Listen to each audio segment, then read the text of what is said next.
喂，大家好，我係 Max，今日同大家見面啊，好開心。今日嘅影片呢係關於點解咁多中國人呢會選擇嚟馬來西亞居住呢？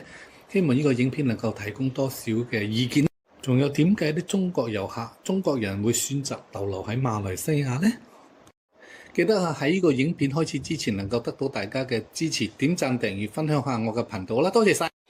點解咁多中國人呢中意嚟馬來西亞旅遊啦、讀書咧，甚至乎申請 MM2K 咧？其實原因好簡單，因為馬來西亞成本低，比中國一線城市平得好多，住得舒服，食得開心，再加上華人嘅社區遍佈全國，講廣東話、普通話都有人明，語言冇障礙，適應好快。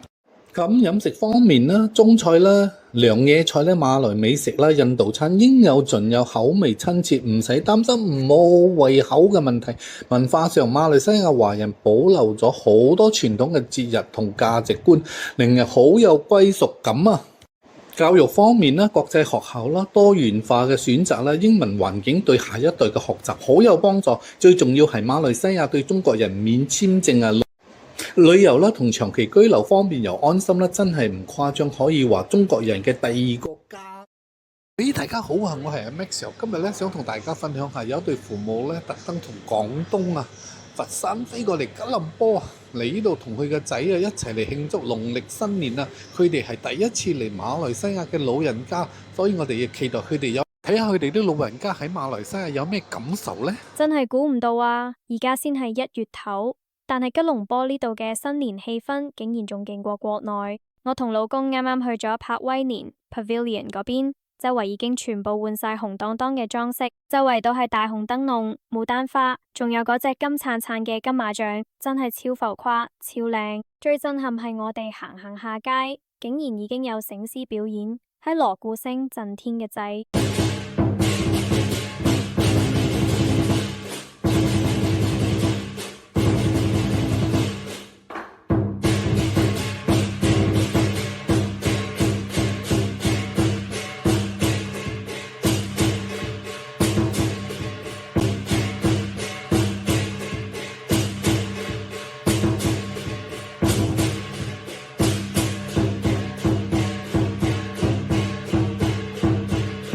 明明農曆新年下個月先到，但係喺吉隆坡，我覺得好似聽日就過年嚟啊！我哋父親感嘆地，真係估唔到喺吉隆坡呢度行兩步就聽到有人講廣東話，呢種親切感竟然可以喺異地重新揾返。我嘅父親神情變得複雜，睇住呢度嘅招牌茶室，仲有啲老人家講緊嘅古老俚語。標咗我4年2班啦，我今日有公升班啊，40年咯。有36種點心，呢個係燒賣，比出邊大粒啲嘅小籠包咯，荔枝波都好賣得噶。我哋先做先賣嘅。呢一度係鮮甜荔枝龍眼海濱，呢個係我哋嘅鹹蛋蝦。我哋呢度係專門做廣東菜同埋點心。我係 Chef Leon，我哋差唔多做開20年啦。我哋樂於茶樓，有好多正宗嘅廣東菜，每一道都係我哋自己嘅食譜。古老俚語，佢心入邊其實好震撼。而家喺中國，政府唔鼓勵公開使用方言，學校教育亦都長期以普通話為主。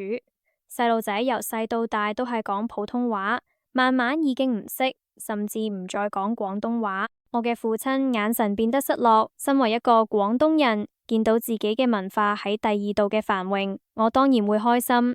但係點解我哋自己嘅根源地反而守唔住呢一份味道？見到他鄉做得比故鄉更好，心入邊真係有一種講唔出口嘅一絲絲嘅無奈同傷感嘅感受。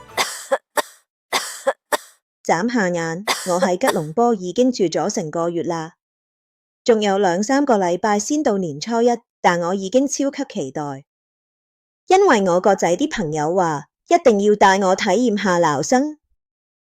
我喺廣州咁耐，真係未聽過咩叫撈生。仲有啦，聽講呢度過年要食好多款麵餅，仲有年糕，同埋年初一一定要食齋。我喺度諗緊，呢啲到底係大馬廣東人傳承落嚟嘅獨特文化，定係我哋廣州本身有，但後來消失咗嘅傳統呢？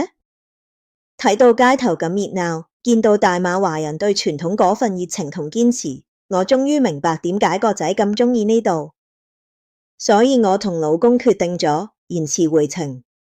我哋要留到過完年，過埋元宵節先走，同個仔喺呢度一齊過一個最地道嘅新年，陪多佢一陣。同意定唔同意呢？請喺個留言區嗰度分享下你嘅意見啦，多謝晒。今日嘅影片就到此為止啦，我哋喺下一個影片再見面啦，記得訂閱、點讚、分享下我小弟阿偉傑嘅頻道啦，多謝晒。